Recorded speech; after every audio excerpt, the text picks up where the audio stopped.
Hello and welcome to race number 4 in the SRAM Send It Series. This week we're off to New York and the Knickerbocker circuit, which is a brutal course and it's got a tough finish. I'm Matthew Keenan and I'm joined this week for the women's race by Rhianna Crean. Later on it'll be Pat Shaw. And I expect, Rhianna, that again we're in for high watts and high heart rates tonight. Yeah, hey Matt, thanks so much for having me once again.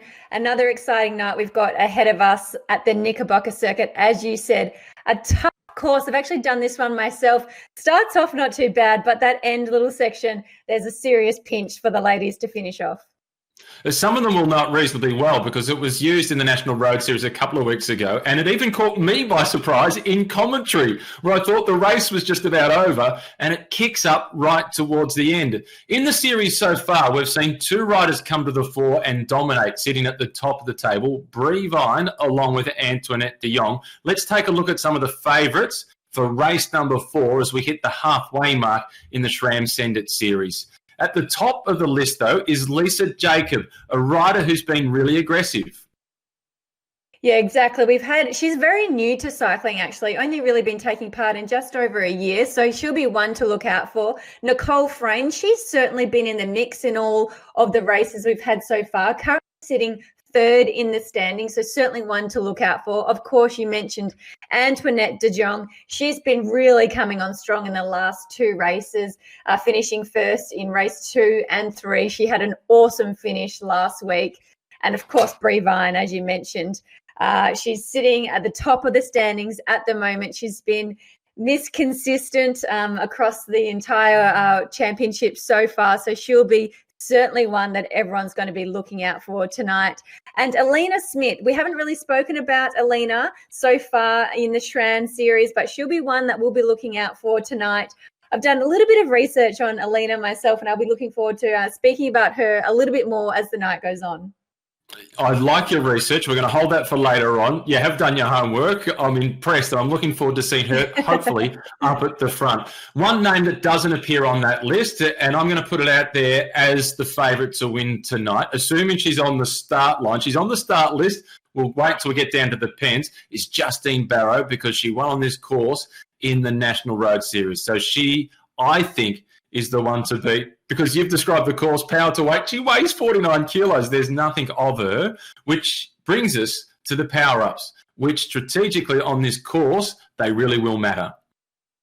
Yeah, absolutely. We have talked about the power-ups every week, and they are important. You might not use them in your day-to-day Zwifting, but they certainly are important when it comes to making a strategic move, particularly towards the end of the race. You've obviously got the aero, which makes you a little bit more aerodynamic for 15 seconds, the drafting, which you can get a really good draft effect for that little 30-second breakaway. I don't know if we'll see that tonight. You've got the breakaway there, which it makes you totally undraftable for 10 seconds. They call that one the burrito.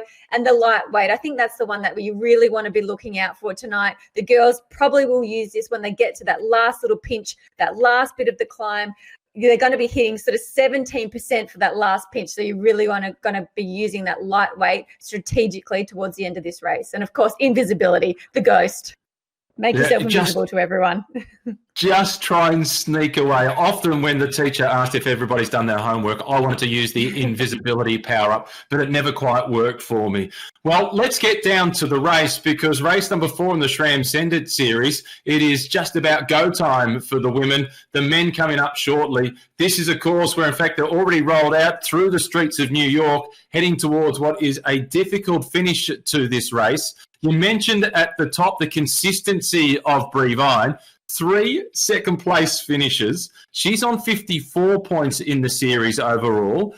The second place at the moment is Antoinette de Jong, who's had 2 wins. She didn't ride race number 1. She's just 4 points behind. Nicole Frayne, who you mentioned, she's in 3rd place, but it's a huge gap. From second place to 3rd place is an enormous gap. In fact, the gap between Brie Vine at the top and Nicole Frayne in 3rd position is 27 points. So those top 2 have really established themselves at the head of the pecking order. Early in the race, 3.5 kilometres having been covered, 19 Ks to go. It is Laura Luxford who is at the front, and I had the mispleasure of riding with her sister, Annabelle Luxford, on Sunday, and she left me for dead when we went up the climb around Box Hill on a London course. It was depressing how far in front of me she was. Oh, well, you're going up against some pretty serious competition then. That this course, it is just over 22 kilometers in length. It's about 350 meters in elevation that the girls will have to tackle. Only one lap tonight. In previous races, we've seen the girls having to do a couple of laps around the circuit, but just that one lap tonight. And of course, the talking point will be that pinch towards the end, the KOM. It's about 1.4 kilometers. Looking at around 6.1% climbing, but that last little bit, that's really where they're going to have to work hard, conserve some energy, conserve some legs, because there's a pinch of about 17% there that they're going to be faced with. Well, I'm really pleased, based on my prediction right at the top of the show, the name of Justine Barrow is already sitting towards the front of the race. So I can breathe easy and wait until the back end of the race and see if she does come through to the fore.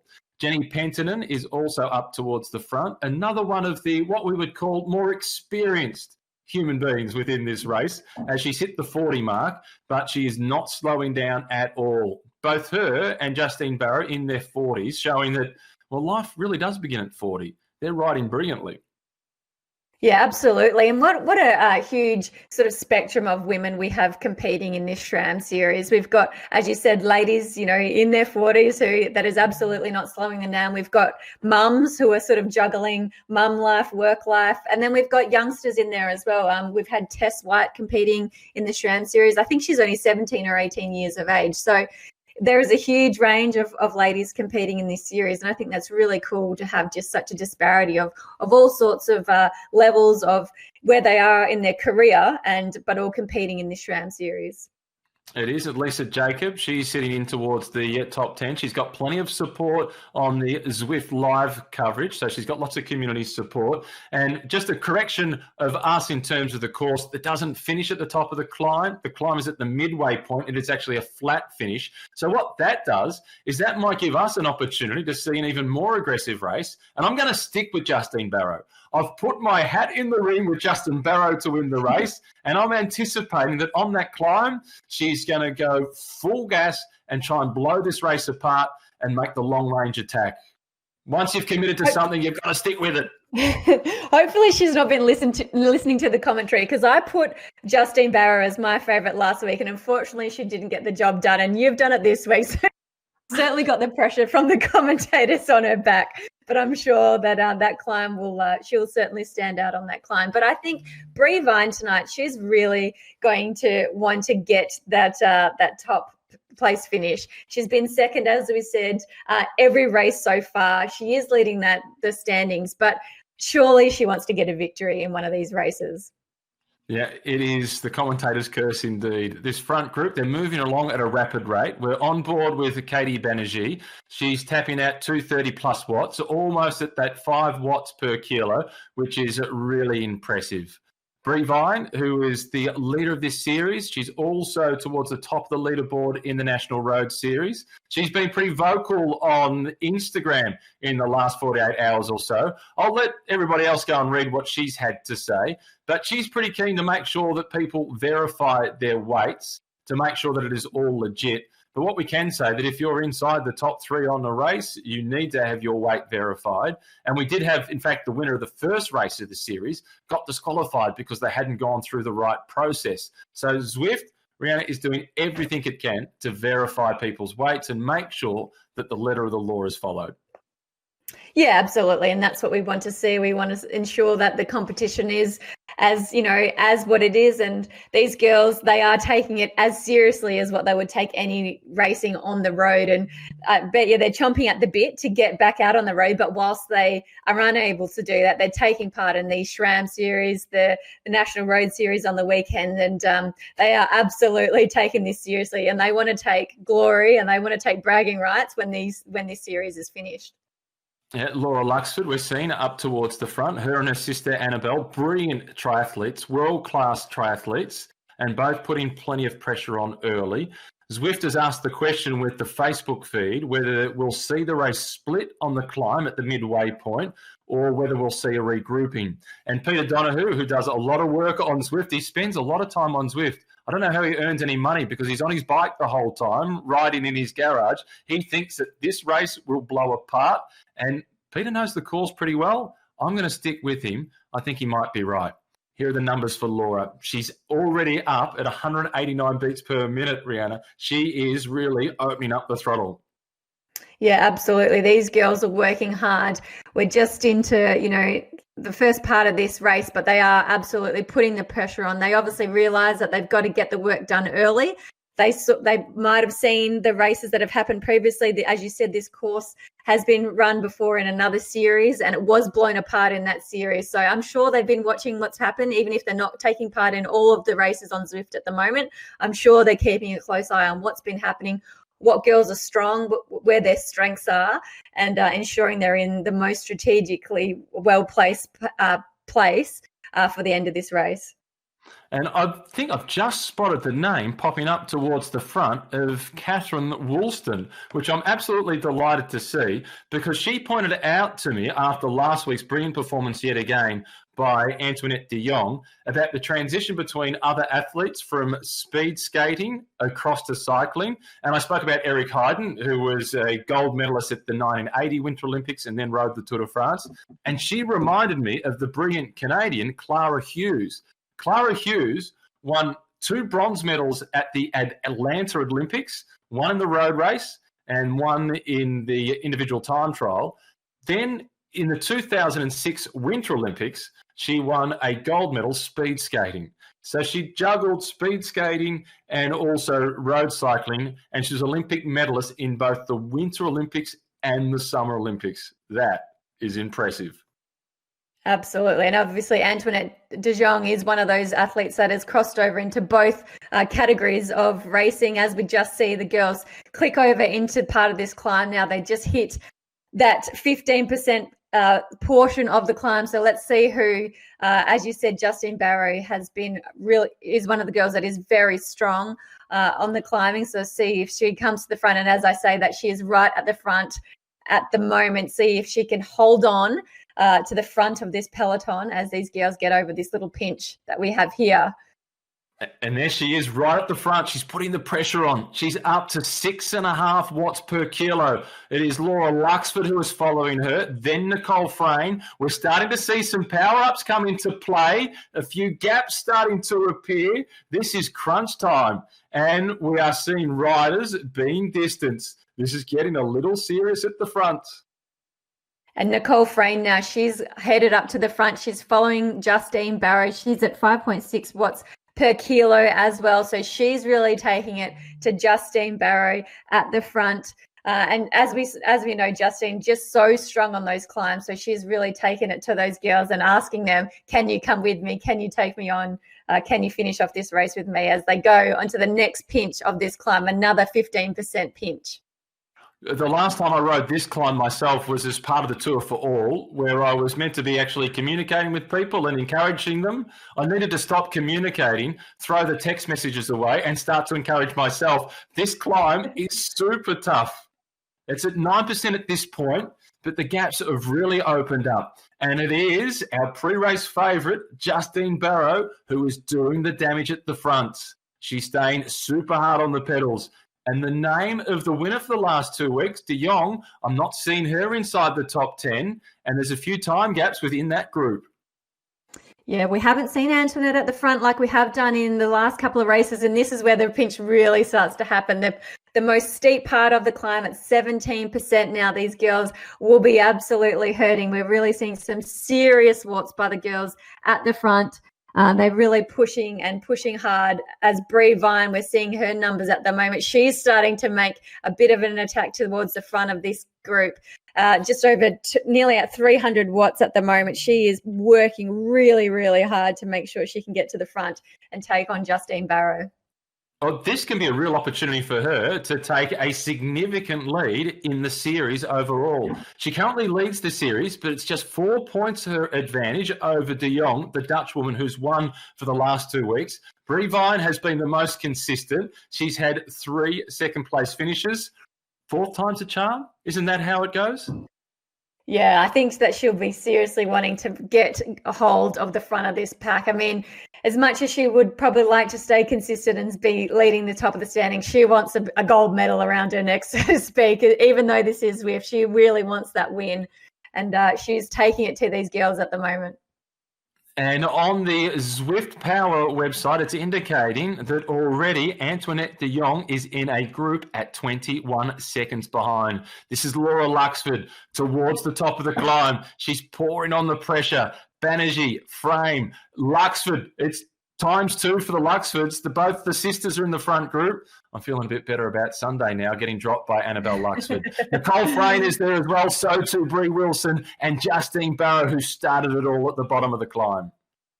And Nicole Frayne, she's third in the standing as well, even though she's quite a bit down from Antoinette de Jong, but she is still sitting third in the middle of this series that we are at now, race 4. So she'll be wanting to climb back some points on those two girls at the front. So she'll be really wanting to sort of make some way in this race, as well as the girls head down the hill at the moment.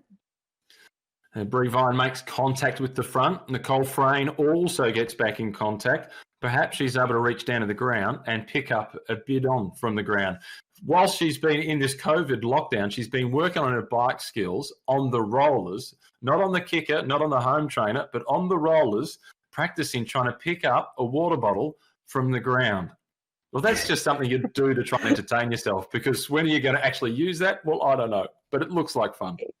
Getting creative whilst at home. What can we do on our bike? I've seen some funky things. Some things I think that don't try this at home. Sarah Gigante, who's the current Australian time trial champion, she used a skipping rope to go through both of the wheels, and she managed to get it through nice and safely, which was pretty cool to see. I think that maybe some things should just be left to the experts, just in case. We don't need any more injuries than what you already would see. I won't be doing it. If I did, actually my Instagram or my social media feed might explode. And I don't think people would be laughing with me. They'd be laughing at me. This is Brie Vine at the front. Doesn't she look good? And she looks so determined. And that message that she posted on Instagram was a message of determination as much as anything else, that she's out here to win and prove a point. Yeah, absolutely. And as you can see, she's just hanging in strong now. Those girls, they've sort of gathered back up the group now as they head down this the other side of this climb. I'm sure they're having a moment just to get themselves back together, having a small rest on the legs. It was still spinning over really quickly. And as I just said, Antoinette de Jong, she's just started to get back onto the group now. So she's sitting there in 9th place, but still a long way back from that first group, in 19 seconds off the group. Yeah, but she is slowly clawing her way back. It was out at 21 seconds. She's got around about 4 riders to work with. She's got Chelsea Holmes. Lisa Jacob is in that group as well. There's a couple there for her to work with. Reznikov from Israel. And it's great to see the international field in the SRAM Send It Series. So she's got a few riders there to work with. But what we do know is those in this front group, they will want to stay away from de Jong, because she's proven herself to be so fast in the sprint finishes for the last couple of weeks. Well, last week anyway, because the previous week she finished all on her own. And at 21 seconds still.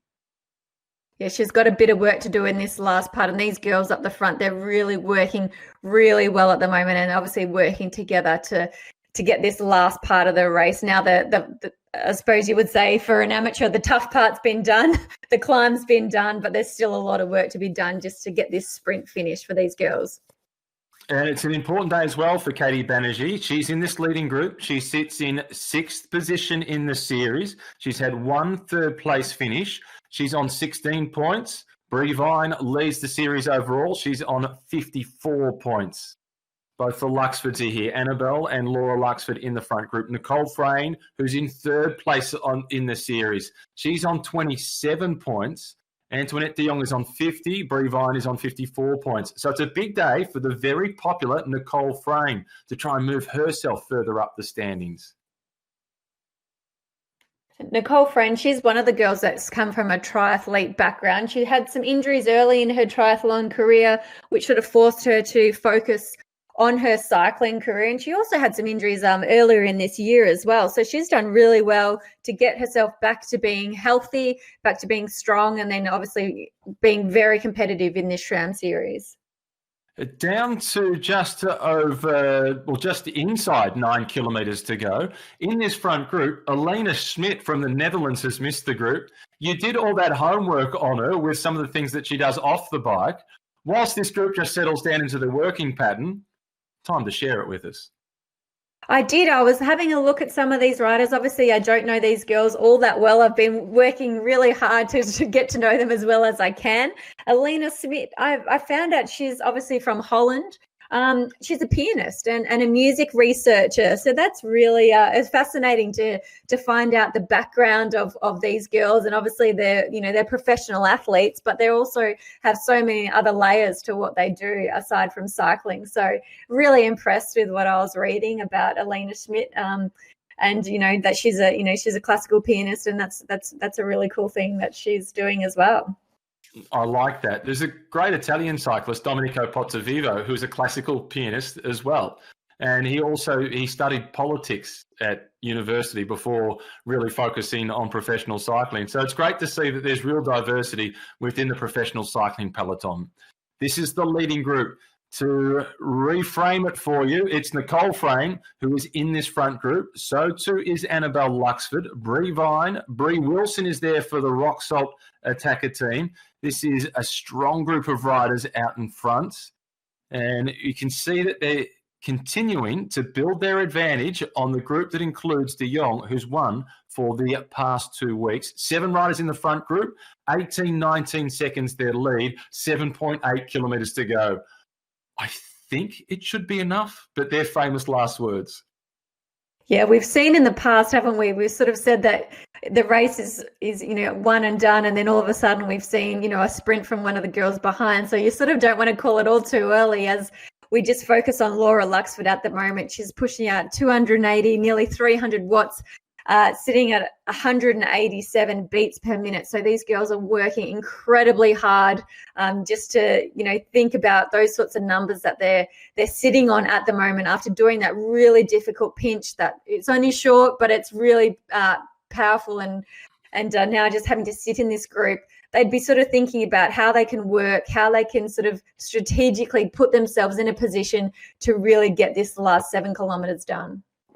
You get a much better appreciation for the level of these athletes when you put somebody on Zwift who's not a trained cyclist, even by comparison to a A-grade or B-grade club cyclist. I got one of the guys from my social tennis team on Zwift just to have a try of it on Monday, and he did one of the pre-programmed 30-minute training sessions, and I had to drop this guy's FTP down to 185 so he could do the 1-minute interval at 240 watts, and this is a guy that weighs 100 kilos. You put him out here against these women or the men later on, and it gives you a real appreciation. And this isn't a guy who's unfit by any stretch of the imagination.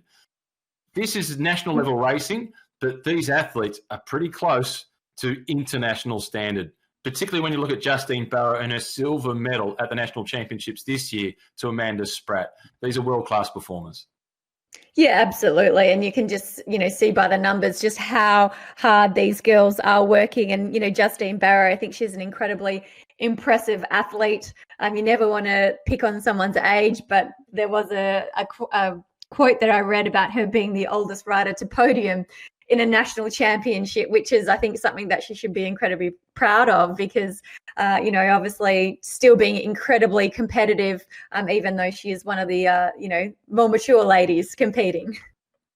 Good turn of phrase. I can remember when it changed from being veterans to masters. I thought that was one of the best pieces of marketing that we've ever seen within cycling as they changed from veterans to masters. And Justine Barrow, she is a master, not in terms of age. Yes, she qualifies for that category, but in terms of this style of racing and producing the power, as again, she's driving the tempo at the front for this leading group of 7.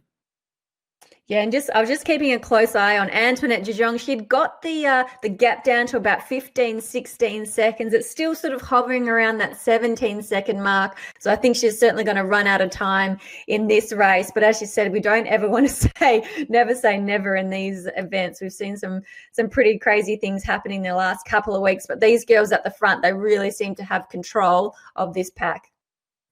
Katie Banerjee for the Duez team. She's in this group. She's been really consistent in this series, riding particularly well. As I mentioned before, in 6th position.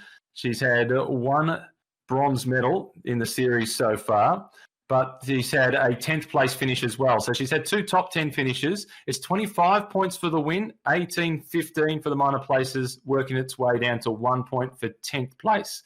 All the riders in this leading group, at the very least, they're going to collect some points, because unless somebody walks past their Wahoo kicker or their home trainer at the back and accidentally knocks the cable out and they have some sort of a breakdown in that regard, they're in for some points. But who takes home the big ones? I have continued to pin my tail to the performance of Justine Barrow, but it's going to be tough for her to win the sprint from this group. Yeah, so they're just inside 5 kilometres now, and you just get the feeling that tensions are just rising that little bit. Justine Barrow, can she hang on? She's yet to score herself a pseudo medal in this series yet at the moment. So will this be tonight? Will it be the first night that she can get herself into those medal positions? I think it is. 4.5 kilometres remaining. She's certainly put in a lot of pressure on at the front of this group. And when you look at the watts per kilo, it is rarely under 5 watts per kilo for this group. And that has been the case ever since they hit the base of that brutal climb at the midway point on the Knickerbocker circuit. The very popular Nicole Frayne, once again, towards the front. So too Brie Wilson, who's been good in this series, and she's been good in the National Road Series on Zwift. And of course, Brie Vine is in 5th. And of course, Brie Vine, she's still hanging around there. She's just hit the front at the moment. She's looking to get her very first victory in this series so far. Of course, she's leading the standings of the championship at the moment, but she's yet to score that gold medal that she's so desperately looking for. Could it be her night to get that tonight? There's a lot of support out there for Brie Vine on the social media front at the moment. But yeah, it's going to be a fight to the death at the moment. Oh, imagine if she gets second again. And if she does get second again, I'd be advising her husband, Jay Vine, just to give her a little bit of distance for a while before he debriefs on the race, if she does pick up another second place finish. Yes, well, no doubt he'll be warming himself up because he'll be taking part in the men's race just to get going shortly after we finish these women's races. I wonder what their household is like for the two of those competitors on a night like tonight. What would the tension be like? Is it a friendly atmosphere? Is it pretty heated? I wonder, we'd like to be a fly on the wall in those situations. The build-up would be serious, and the post-race, that would be really good to see as well. They've allowed us into their house a few times, particularly with the National Road Series, and when Jay Vine finished in 4th place on the New York after-party circuit, he said, I just got it wrong. I like the fact that he owned it and he made a mistake, and I'm sure that rubs off between the both of them, across from Brie and from Jay Vine. So if things don't go right tonight for Brie Vine, I'm convinced she'll take it on the chin. But she's got a lot of experience in this format of racing. She'll be hard to beat. 3 second-place finishes, hanging out for a win. What I'm pretty confident of is that, in fact, mathematically, she will. She cannot lose the series lead from this point, given the combination in this breakaway. Even though Nicole Frayne in 3rd place overall in this break, she's 27 points behind. If she wins, she moves to 2nd, but she can't take the lead in the series away from Brie Vine. Well, she's got that comfortably with her, but I'm sure that the gold medal in tonight's race means a lot as we just tick over to just inside 3 kilometres left in this race. And Lisa Jacob, she has just popped into the top 10 of this last part of the race. We spoke about her earlier in this race about how she's relatively new to cycling, but she is quite well known amongst the Melbourne scene, in the local cycling scene. And it's good to see that she's just jumped into the top 10 here tonight. Yeah, she's been very impressive throughout the series. Inside the last 3 kilometres for the leaders, we know that there's somewhere in the vicinity of 200 riders on the start line. So there'll be a few that are tuning into us as they're racing who might be at 4 kilometres to go, maybe even further back than that. The most important thing in this series is making it through to the finish line. And if you start all 8 races in the SRAM Send It Series, you go in with a chance to win one of 2 SRAM Axis group sets, along with a new pair of the Zip 303 wheels. So to anybody still out there suffering, pushing themselves, keep driving, send it for yourself to the finish line. 2.2 kilometres to go up the front. Yeah, absolutely. As you said, to be in the running for that awesome prize from SRAM, you don't have to win. You just have to take part in all 8 races. And, it's such an awesome event. I was just looking at the start line while we were waiting to get going. There was people from Dubai, Italy, Europe, all over the world. So even given the current situation that we're in right now, and there's lots of sort of dark things happening and sad times, but people from all over the world are able, because of Zwift, to jump on their bike and have a bit of a ride and a good time and say hello. So it's a really cool thing. It is. It's built a brilliant community, Zwift. And this morning I did the Pride ride, and there was 993 people on that ride. It's the biggest turnout I've seen for a ride on Zwift, certainly one that I've been a part of. 1,500 metres remaining, a leading group of 7 riders. The series leader, Brie Vine, is amongst them. Laura Luxford is jostling for position at the front. So too Justine Barrow. Last week you put the pressure on Justine. This week I'm putting the pressure on Justine. She's in with a big chance. She's got the weight of the Zwift commentary community on her shoulders at the moment, but she's currently in a really good position. We're just about inside the last kilometre of race 4 in the SRAM Send It Series. We are halfway in this series. Can she get her very first podium position for this Justine Barrow? She is looking really, really strong. Flamme Rouge, 1 kilometre to go. Justine Barrow is slotted herself into second spot. She now takes over. She's going long range. I'm waiting to see some power-ups come into the action. And Brie Vine is sitting near the back waiting for her moment. Yeah, we'll see some strategy come into play now. Let's just see how these girls play out this last 650 metres. They don't want to go too early with the sprint, too early with the breakaway, but they don't want to leave it too late either. Justine Barrow, she's still hanging on to that first place position, but she's got a lot of pressure at the moment from Laura Luxford. And inside the last 500 metres, it is Annabelle Luxford who's now coming through to the front. Nicole Frayne into second position. Laura Luxford now up into second. Justine Barrow pouring on the pressure. Now the power-ups start to come into play, and we're seeing the wattage numbers go through the roof. Can Brie Vine turn 3 second-place finishes into a win? She's got a lot of work to do to come from a long way back. It's Nicole Frayne at the front. The challenge is on from Annabelle Luxford. Luxford and Frayne, a photo finish. We'll wait for confirmation. Desperately close between those two. Brie Vine misses out on the win. So did my pre-race pick in Justine Barrow. But it looks like it could be Annabelle Luxford or Brie Wilson. It is, by the looks of it, Brie Wilson who's managed to take the win ahead of Annabelle Luxford and then Laura Luxford. But Rihanna will wait for confirmation. What we do know is it was a fabulously aggressive race.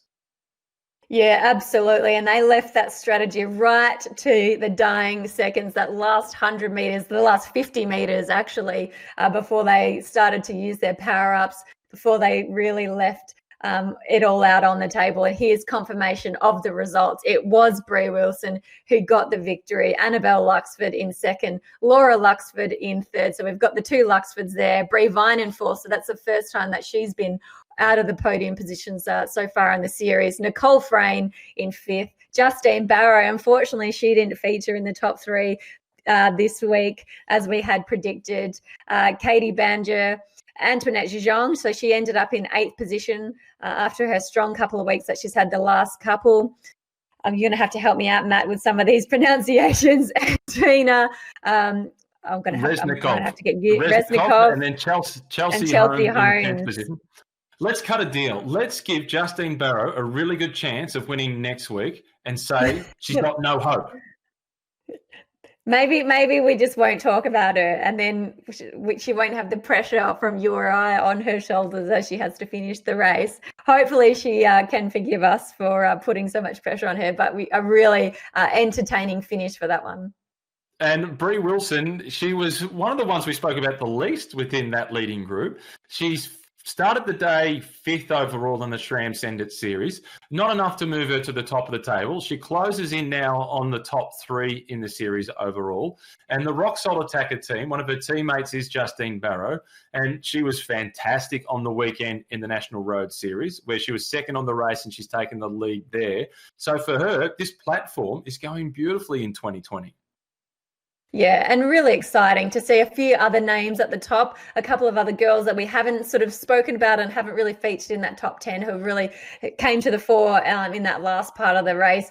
Unfortunately for Brie Vine, she didn't get that victory that she's been chasing. She's going to have to wait another week and see if she can get the job done, but she's still sitting at the top of the standings, so she'll be happy with that. I wonder if it's easier to stomach not winning, finishing 4th, as opposed to not winning and finishing 2nd again. I feel like they'll both be as bad as each other. I feel like she's a really competitive person, a really competitive cyclist, and I feel like, she'll just want a victory at the moment. Well, she's got herself the lead in the series, and as you mentioned earlier on, we're at the halfway mark. It's every Tuesday for the SRAM Send It Series, and we can't forget there's still plenty of people out there actually riding, making it through to the finish line, which is exactly what you did last year. How much of a sense of satisfaction did you get through simply finishing the series? Oh, huge. It's a commitment that you make. There are, it's 8 races. It's every Tuesday night, as you said. And, you put yourself on the line. You start at the start with all these professionals, and it's just all in. You try to hang on as hard as you can. And then obviously you get dropped pretty quickly. In my case, I did. But, it's a sense of satisfaction that you've committed to something for, several weeks, and you turn up, you give it your best, and really you're just racing and get yourself.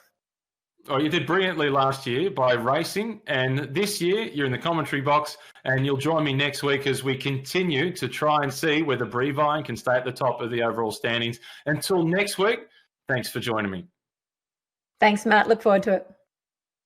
There's Rihanna Crean, who's going to be with me again next week as we continue to cover the women's racing. And up shortly, Pat Shaw will be joining me for the men's racing. One of the things that's been happening on Zwift recently has been we've been putting together playlists of some of the people that have been on Zwift and trying to get themselves distracted from the pain. One of them is Moana Hope, who is a famous Australian rules footballer. She played with the Collingwood Football Club and was also one of the members of Survivor Australia All-Star, where she got pretty deep into the game. She finished in 3rd position.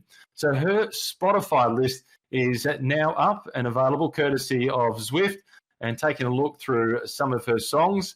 She's got Roses by St. John, Pump It Up by Endor, Blinding Lights by The Weeknd, Show Me Love, Starboy is on there by The Weeknd, Daft Punk, Latch by Disclosure, Sam Smith. It's a fairly long list by Moana Hope, so you can go on to the Zwift playlist and take a look at her Spotify list.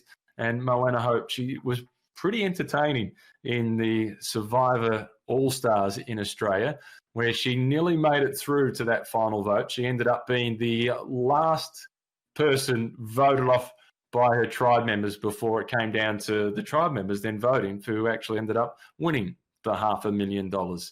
That she was a quiet player, but her playlist isn't all that quiet. And it's been good to see her pretty active on Zwift over the last couple of months since she's been out of Survivor Australia.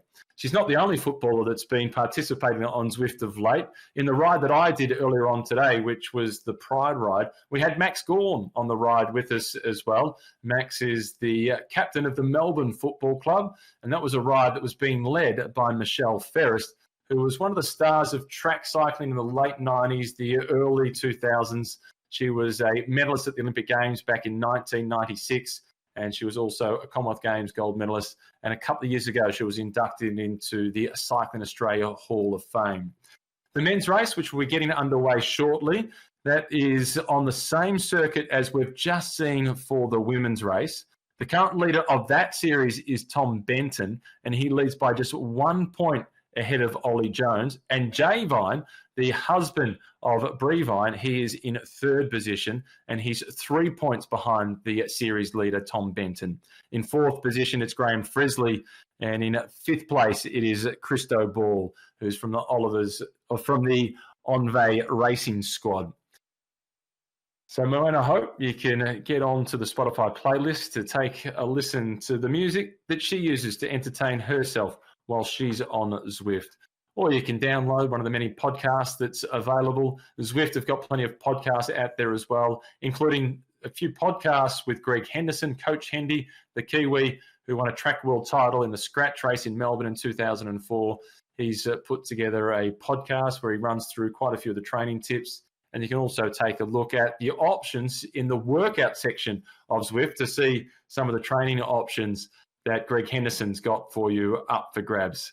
And he's a guy that knows how to get things right when it comes to training. I'm now joined by Pat Shaw, who's been watching the women's race. And not surprisingly, Pat, it did come down to a breakaway. The men are now underway, and I expect a similar sort of a pattern in the men's race to what we just saw in the women's race. Oh, it was a brilliant women's race, Matt Keenan. And the big thing that I think that the men will learn out of this is they don't often race on this course in a lot of the races that are available on Zwift. So they've learned a little bit about how that race is going to take place. And I think that we're going to be interested in seeing who is the most aggressive in this early part. And one of those riders to watch is definitely the rider that's at the head of the group at the moment, Nick Aiken. I believe either today or yesterday was his birthday as well. So he'll be out for a big performance. And another one on this course, Mark O'Brien, a similar rider to Justine Barrow, who, although she didn't win the women's race, she really shaped the outcome of the women's race with how aggressive she was on the climb. And we saw how aggressive Marco was on Saturday in the National Road Series race. Well, as a lot of the riders that are in the field put it, Marco just loves it. And he does. He just loves putting the hurt on. He gets a good thrill out of it. And today's course does suit him. However, much to Justine Barrow's disliking, the flat finish does work against him equally as much as it did against her. Power-ups will be crucial. There's no doubt about it in today's race, evidently on the climb, but also for the sprint finish. Well, this is Mike Holden, who we're on board with, punching out some big numbers, not surprisingly, but his heart rate's looking okay, just 143 beats per minute. Pat, he looks like he's cruising. Well, he's taking it easy at the moment, Matt, but let's wait and see when we finally hit that climb in the midsection of the race and see how he's performing at that point, because this is a really fast section and we can see the riders are really belting along, already covering almost 2 kilometres in just over 2 minutes. And good to see Nick Spratt once again up towards the front. He's been coming back for some serious injuries over the last 12 months. He had a broken hand last year. He broke another bone just a few weeks ago. He continues to make the return to racing, and he is up the front at the pointy end early. And I know that his sister Amanda was watching last week from the other side of the world and providing plenty of encouragement. Yeah, well, who better to have in your corner than Amanda Spratt, one of the best female professional cyclists in our time, Matt, and she's inspired many of the women to get on board, and probably a great reason why we've got so many women participating in the SRAM Send It Series, which just finished earlier. And remember, if you do compete in all 8 of the SRAM Send It Series rides over the 8-week period, you do go into the draw to win that great SRAM Axis group set and also Zip 303S wheel set.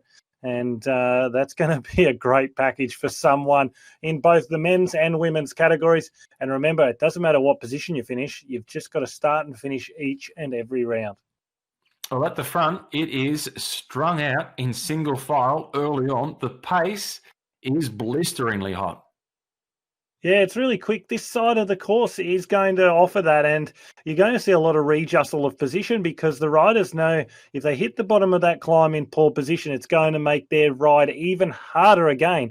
And after seeing such a brilliant split form in the women's race, the men will be expecting the same. And I would probably see 15 to 17 riders going over the top within 15 seconds of one another, and they'll all be in the race. But will the pack from behind be able to chase and get on? That's a great question, one that I just don't have the answer to. I think that we're going to see 15 to 17 go to the line. Yeah, and what about Tom Benton, who won on the weekend? He leads the National Road Series. He leads this series as well. In real-life racing, he rides for Inform Make, a team that's had a big impact on the National Road Series in the last 2 seasons. This is a guy that, unfortunately, Pat, I haven't seen a lot of in the last few years because I haven't been around to cover much of the National Road Series racing. But from what I've seen online for the past month or so, I really like Tom Benton's work. Yes, well, I've been a big fan of Tom Benton for a while now, Matt. He's a quiet achiever and he's really a great team player. He's sacrificed himself quite a bit over the past 2 years for his teammates, but he's been up there as well in the National Road Series in the real life. He's shown enough to me to suggest that he has what it takes to go to that next level, and he certainly has quite a lot of respect from the peloton too. They don't give him much leverage. He timed it to perfection on the weekend, and it was really great to see him take home a victory, and hopefully that will be the launch pad for him. And sometimes when you're in these teams, if you haven't won before, it's a term we talk about in cycling or in sport, and you've got winners, and then you've got people that can go really well. And that he can take a victory. And now by showing that, hopefully he gets backed in more often from his National Road Series teams in real life as well. And winning becomes a habit. Another name that we're seeing up towards the front tonight is Jake Carswell, the young Kiwi, who I've spoken about a few times. He's been looked after by Greg Henderson, and it's great to see another 16, I think he's 16, maybe 17 years of age. Great to see another youngster up towards the front and featuring really strongly. Oh, we really enjoy seeing the younger riders, and we've spoken about this in quite a significant amount of our live streams, and that is that what is really positive about these virtual series is they offer these riders that are ineligible or too young to race in these National Road Series real life events the exposure to race against these riders on a week-to-week basis. Okay, it doesn't mean we're going to see these young riders that we're talking about taking victories. Well, maybe we do, but it's not important if they do or don't. What is important is they get the exposure to the level of difficulty of this racing. And once that becomes their norm, that's when we're really creating our champions for the future. And we're exposing them to that high intensity of racing that particularly the Europeans are exposed to on a consistent basis. Would a team like Bridge Lane or Inform Make take a look at the performances here of a kid, and he is a kid, like Jack Carswell, and think, let's have a conversation with him about his plans for when he steps out of the under-19s and his first year under 23? Perhaps before he goes to Europe, the right place for him to race is to do the National Road Series here in Australia. Well, I first and foremost agree with your last point, and that is that a lot of these riders should come out of particularly countries like our own and New Zealand and come and experience the National Road Series against riders that are more physically developed. It doesn't suggest they've got more talent, but certainly physically developed, and tried their trade against them, learn a few mistakes. Instead of make a mistake and get dropped and lose 10 minutes, make a mistake and finish 20th or something similar. And I 100% would say that any team that is not watching these series as a National Road Series team isn't doing their job as a manager or owner or director. Yeah, and he's riding strongly towards the front and making a real name for himself. Dave Kelly also up towards the front. Now, he's at the other end of his career, but this guy is a real powerhouse. Oh, strength is his key. Power to weight, not so much. So he's really going to enjoy this flatter section and particularly the downhill section that they're experiencing right now. But once we come to the climb, he's a strong rider and you've got to respect his strength. But I don't really think he's going to be one of the guys to be looking forward in the race to being in this select group over the top We do see some aggressive riders towards the front as well, though. Alistair Christie Johnson. That's a force of habit there, my friend. Alistair Christie Johnson right up there, and he was a winner 2 races ago in the National Road Series. This is, again, a night that I think suits him. If he got a small gap over the top of the climb, he has the time trial pedigree, and I think he could potentially go all the way. And Ollie Jones, what about his ability to be able to get over the climb tonight? Yeah, I think he's going to struggle to be right at the front, but he certainly will be within the grasp of touching the peloton, and I think that's enough for him. He's a really hungry rider, and we really need to respect what he brings to Zwift and what he brings to the racing series that we are covering. He just never gives up, and he's a big fighter. Also in there, though, and a couple of riders that really be interested to see how they go tonight. Sam Welsford and Graham Frisley, noted for their sprinting prowess. It would be great to see if both those riders could finish within the 1 minute of the winner, which would suggest a lot about their climbing and how it's improved as now we start to go up. It's perfect timing to shine the light on those riders. Yeah, let's see how they go. In amongst the riders in the race today is somebody who is an essential worker at the moment. That is Dr. Tacker. He's in the men's race. He's rode the original Aussie E-Crit series. He's got his own blog, tackervision.cc. He's an atomic pathology specialist. It's a medical speciality that is concerned with the diagnosis of disease. So we wish the good doctor all the best in this race.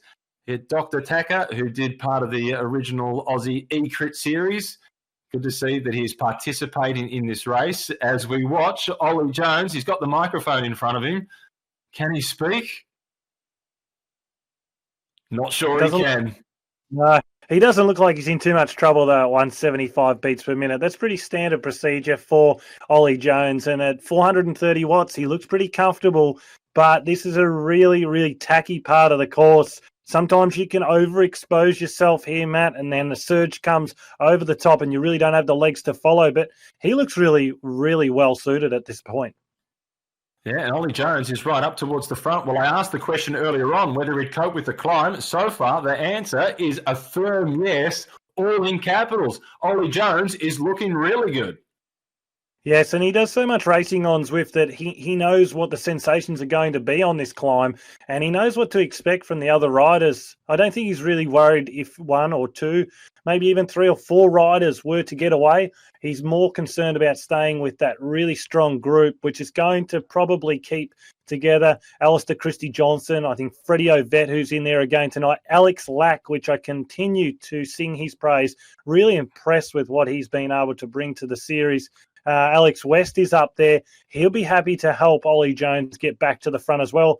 But as we spoke about moments ago before the climb, it looks like 15 to 17 riders are going to go over the top in this front selection with a couple of quick guys there. And in real life racing, we probably don't speak of Brie Vine for his sprint finish, but he has shown, even in the flat courses, he is competitive. And Liam White is just surviving, desperately trying to hold on. In real life racing, he rides for the Oliver's Real Food Racing team. Always easy to spot in the green colours. So too does Ollie Jones. So Ollie Jones is at the front. So too Brie Vine. Mark O'Brien is up towards the front, and Liam White is desperately trying to hold on. These little gaps can become big gaps really quickly. Yes, they certainly can, and they open up quickly. We spoke about Tom Benton and his victory on the weekend.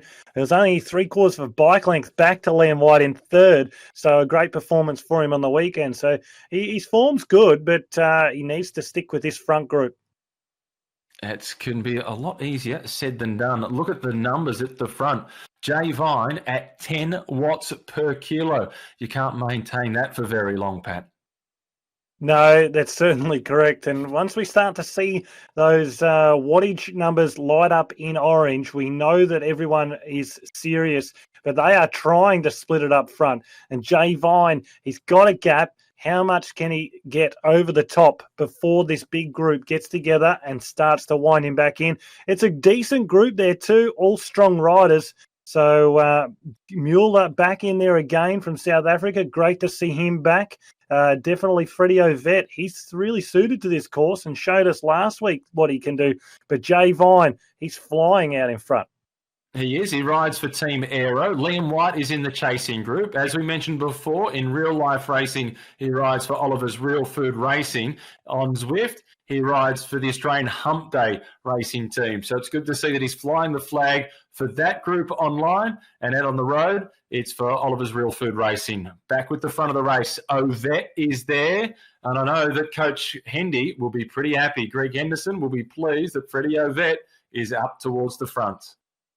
Yes, well, Jay Vine, he spent a lot of fuel on the climb to try and make it as hard as possible, but he also reaped that nice reward. He went over the top with a good lead, Matt, and then just freewheeled. So he's got a little bit of a breather there, and his heart rate will have dropped. And now that we're at basically the midway right now, this is where the riders now start to think about whether they work together or are they still happy for them to come back. How's young Graham Frisley right up there? That is phenomenal. Graham Frisley has evolved in 2020 to more than a sprinter that wins criteriums and is a good endurance rider on the track. The kid has found some climbing legs, and Graham Frisley is becoming one of the most impressive riders in Australian cycling at the moment. It is an outstanding performance by Frisley to survive that climb. Cutler now on the charge for the Australian Hump Day ride team. Yes, and Tim Cutler, he is a young rider. He's around 24, I'm going to say 23 years of age. He really does have some great prospects, man, and I eyed him 3 years ago, just after I stopped racing myself, as a rider to watch to come into the National Road Series. He's a little bit hesitant to make that step into the semi-pro racing group, if you like. And it's a real disappointment because he does have a great engine. He has a great capacity. And we see that evidenced on Zwift and also in his training numbers. But he's just a bit hesitant to race in the real-life National Road Series. Well, he's got good company out in front. He's got Hopkins with him. So too is Jones. Mark O'Brien, no surprise to see Mark O'Brien up towards the front. And I'm really impressed with the South African, Gary Mueller, up towards the front. Only a couple of weeks ago, he became a father. Is he getting any sleep, Pat? I'm not sure. I'm not sure either, Matt, but maybe he's using those early morning wake-ups to get on the bike and put in some extra hours.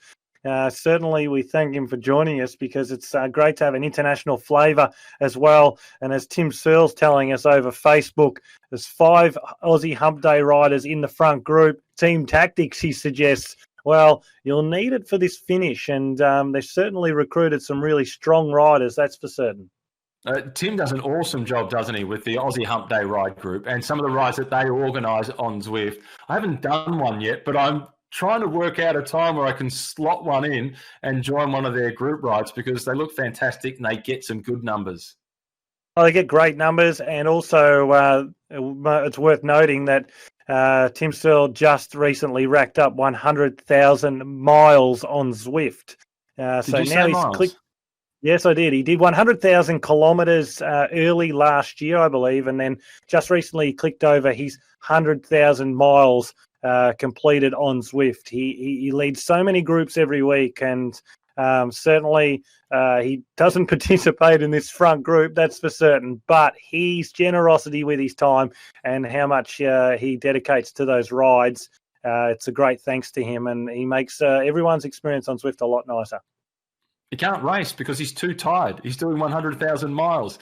Good to see the real-life Jay Vine, and the avatar Jay Vine we're in Chateau Vine, where his wife Brie leads the women's series, and Jay is challenging for the lead in the men's series.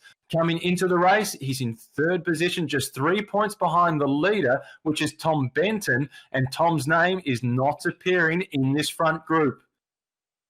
Yes, I'm not all that surprised. I'm not saying that Tom's not the best climber, but he is a little bit hot and cold, and I wouldn't be surprised if Tom's actually putting a lot of his mind on the National Road Series. it's interesting after you've taken a victory and how your prospects have changed, but also your motivations. And I wouldn't be surprised to see him just holding back a little bit at the moment. It's easy to overdo it a little bit during this period of time. We know that these riders are racing basically twice a week minimum on Zwift, and certainly taking it a little bit easier might be doing him some good as well. Liam White, Nick White, both in this group. Two boys from Ballarat. Alistair Christie Johnson is also in the group. And here is Liam White, the Aussie Hump Day ride with the green colours of Oliver's Real Food Racing. A little raise to the right elbow, Liam, and you'll be able to get brother Nick in the ribs, and that could do him in the sprint finish. It looks like the guys are also on Discord as well, Matt. And something worth noting is that with the COVID-19 shutdown, a lot of these riders have come to Zwift, and because there's so many more riders from each team riding, they now have this ability to do that. So they've got a little bit of team tactics. So we can now see attacks and counterattacks, which has also changed the whole way that we see Zwift racing and virtual racing, because it's also a little bit like a chessboard.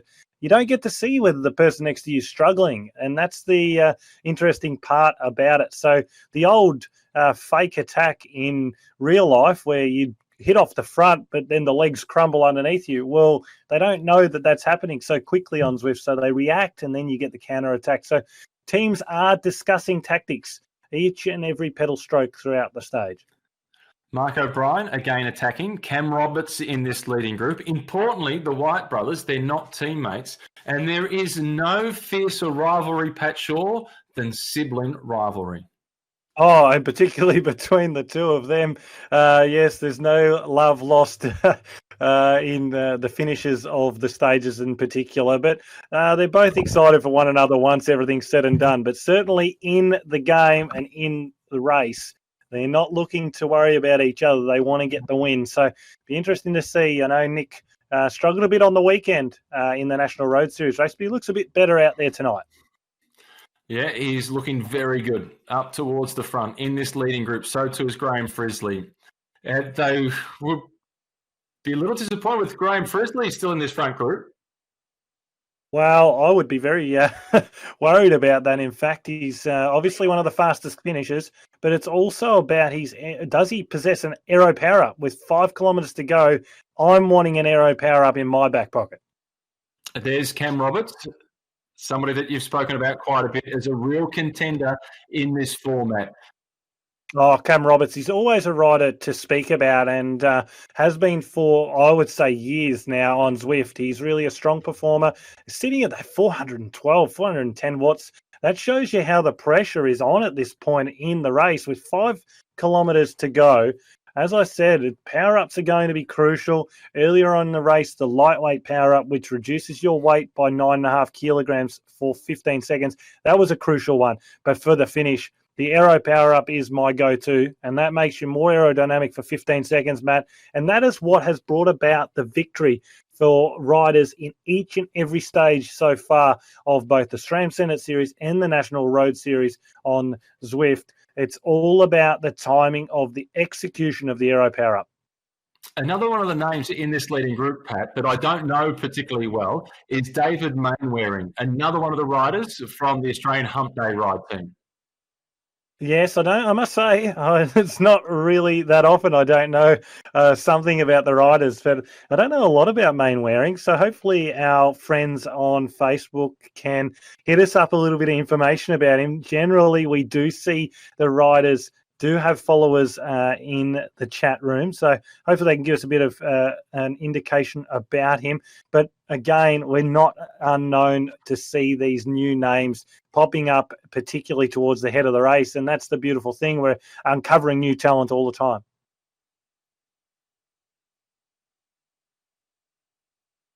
So going now, Tim Cutler.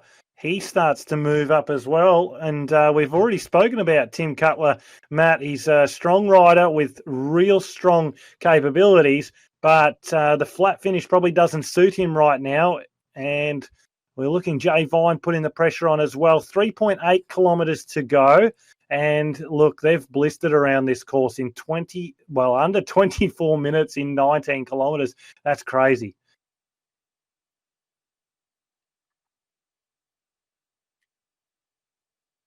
Don't have Matt. That's all right. So looks like 4% here. We're looking to see how many are in this group. Mueller's still there, Mainwaring as well. And Ollie Jones, he's going to be a strong one for the finish. Sorry, I was just gone for a little while there, Pat. We're back. Phone crash in the commentary position, unfortunately. So we're back in business, 3.3 kilometres remaining. Yes, well, it seems like you've been whisked away with in one of these back wheels that are flying at 150 revs per minute, Matt Keenan. So it's Mueller in this front group, Mark O'Brien, Lindsay as well there he's been very strong all night and up the front. Ollie Jones is in there with Alex West. That's a 1-2 punch combo that the riders are going to have to keep a really close eye on. Baker, don't know a lot about him as he gets brought back into the pack. So it's Mainwaring. I don't know a lot about him. We're still waiting to see information about him through the chat, hopefully. With 3 kilometres to go, this is going to be a big sprint finish, and it's going to come down to the riders that possess an aero power-up. The aero power-up is going to be crucial because even a rider that's more noted for their climbing, if they possess that aero power-up, they are a great chance to beat an actual sprinter like the likes of Frizzly or even Nick White in the sprint finish. You can see Nick White because he's got those cornrows in the grey hair. He just left our picture moments ago. And Baker, another rider. I don't have any information on Baker either, but Tim Searle indicates Ollie Jones going early. Well, it's a bit like the sun rising in the morning, Tim Searle. It's a given because he is absolutely loves to go long in the sprints. And Mainwaring, we're told he's a pro triathlete, which fits the mould quite well. Well, there's 3 really strong sprinters in this group. Graham Frizzly is one of them. Ollie Jones is another one. And Nick White. They're all really good sprinters. They are. And also Hopkins has the ability to produce a good sprint as well in the finishes. Now we start to see some surges of pace. Mueller at getting into the orange finish. They have gone long. Nick Bensley, he's gone for it as well. And, well, it could be one for the household tonight because a great result earlier in the day for twin sisters. And now it's Nick Bensley getting right up there. Tim Cutler, Ollie Jones still in there in the mix as well. But we still haven't seen any of these power-ups posted.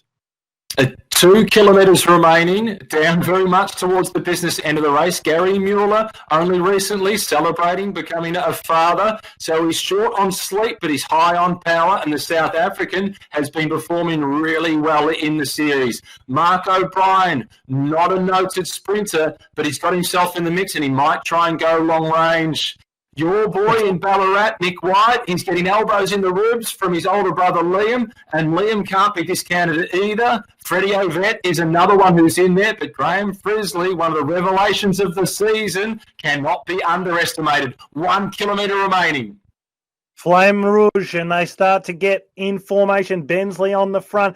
It's really going to be crucial to execute the power up at the right time. You mentioned all the big players sprint-wise, but could we see someone come out from left field? Maybe we see Alex West. He's been a while since he's pulled off a big win on Zwift. Bensley still applying the pressure at the front. Frizzly is in a good spot. Mainwaring is also towards the head of the race. Another new name emerging. 600 metres. It's close to go time, Pat. Yeah, certainly around the 300 metres, no earlier. Do you want to punch that aero boost in? And we'll wait to see it pop up. They start to pop now. Who makes the first surge? It looks like it is...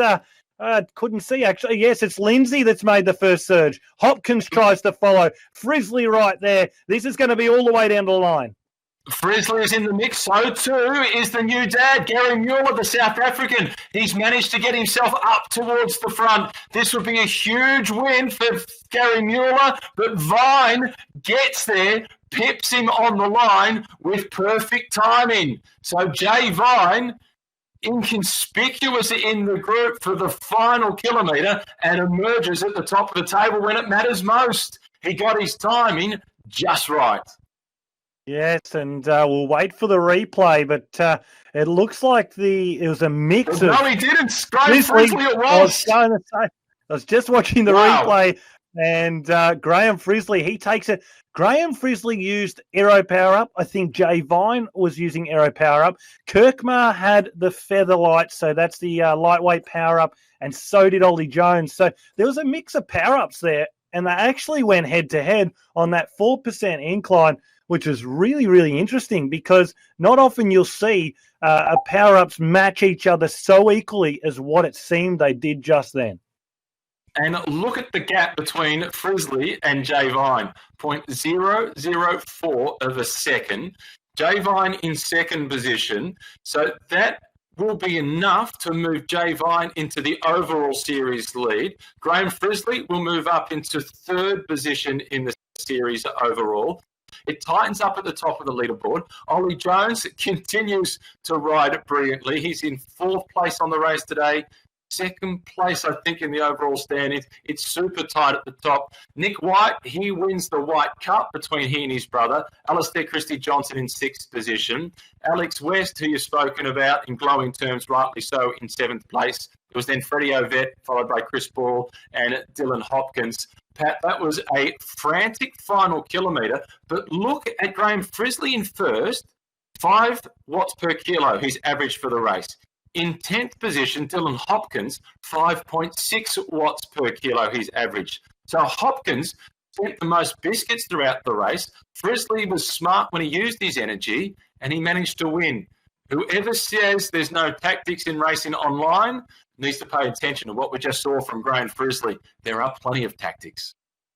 Certainly, and I believe that Graham Frizzly, when I saw him in the group climbing over the top of the climb in the midsection of the stage, he was using the lightweight power-up, and by reducing your weight by 9.5 kilograms, Matt, that makes a huge difference to your overall power usage for the entire day. So it makes a big difference, and I was saying mid-broadcast that if he was to finish within a minute of the leaders, that would be a tick. Well, he's taken out the win. It'll be interesting to check the results later on Zwift Power and see where Sam Welsford finished as well in comparison. But there is no doubt at all, Graham Frizzly has taken another step in the right direction, and we have been glowing for him. But it's glowing because we've expected so much from him. In the background, yes, he sort of sat in the shadows of some of the other athletes performing better than him at this current point.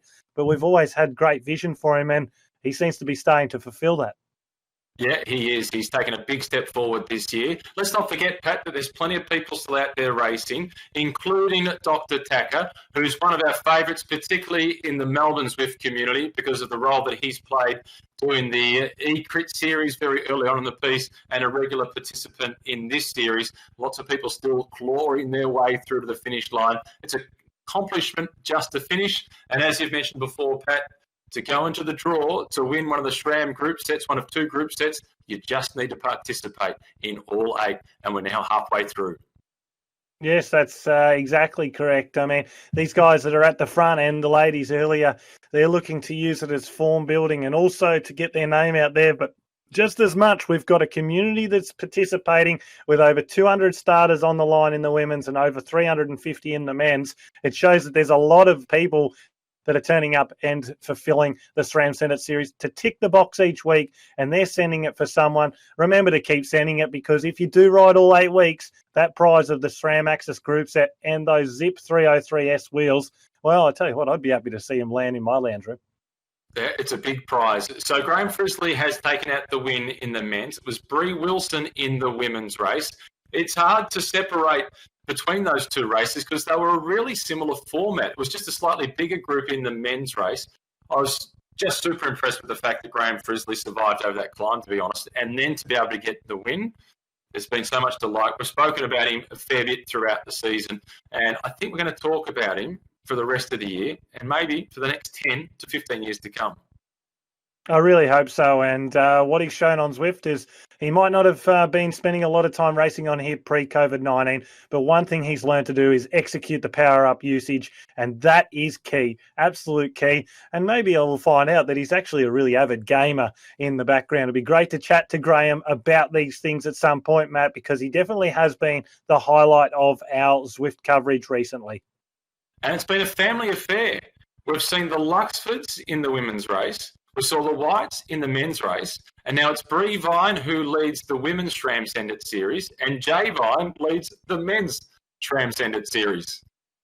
Yes, and the two of them have been the most consistent riders across both the National Road Series and into the SRAM Send It Series. So they're doing a great job to carry that form. I think Jay Vine, he'll feel like that one got snatched from him right at the line tonight, just as it actually was. And it's a bit of a difficult pill to swallow, but he carries himself really well, Jay, and hats off to him for another great performance tonight. Yeah, I do agree. 0.004 of a second was the gap between Graham Frisley and Jay Vine. Congratulations to Brie Wilson winning the women's race, Brie Vine leading the women's series, Graham Frisley winning the men's race, Jay Vine leading that series. On behalf of Pat Shaw, Rhianna Crean, and myself, Matt Keenan, thanks for joining us. We'll be back next Tuesday for race number 5 of the SRAM Send It series. Remember to tune in and send it for someone. We'll see you on Zwift at some point throughout the week. Right on.